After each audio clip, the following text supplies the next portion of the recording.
So it shall be when all these things have come upon you, the blessing and the curse which I have set before you, and you call them to mind in all the nations where the Lord your God has banished you, and you return to the Lord your God and obey him with all your heart and soul, according to all that I command you today, you and your sons, then the Lord your God will restore you from captivity, and have compassion on you, and will gather you again from all the peoples where the Lord your God has scattered you.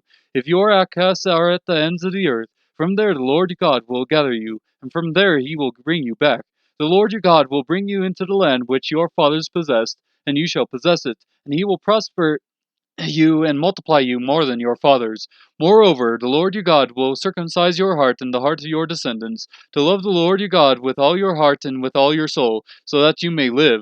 The Lord your God will inflict all these curses on your enemies and on those who hate you, who persecute you.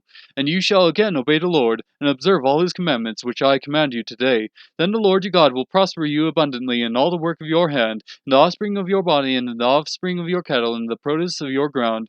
For the Lord will again rejoice over you for good, just as he rejoiced over your fathers. If you obey the Lord your God to keep his commandments and his statutes which are written in this book of the law, if you turn to the Lord your God with all your heart and soul. For this commandment which I command you today is not too difficult for you, nor is it out of reach.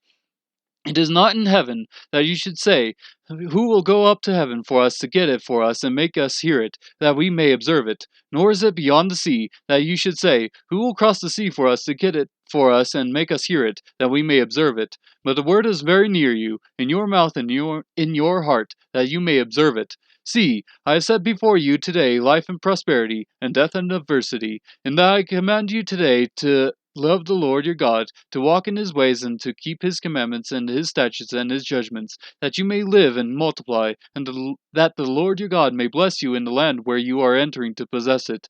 But if your heart turns away and you will not obey, but are drawn away and worship other gods and serve them, I declare to you today that you shall surely perish. You will not prolong your days in the land where you are crossing the Jordan to enter and possess it.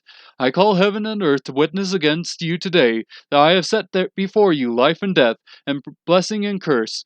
So choose life in order that you may live, you and your descendants, by loving the Lord your God, by obeying his voice, and by holding fast to him. For this is your life and the length of your days, that you may live in the land which the Lord swore to your fathers, to Abraham, Isaac, and Jacob, to give them.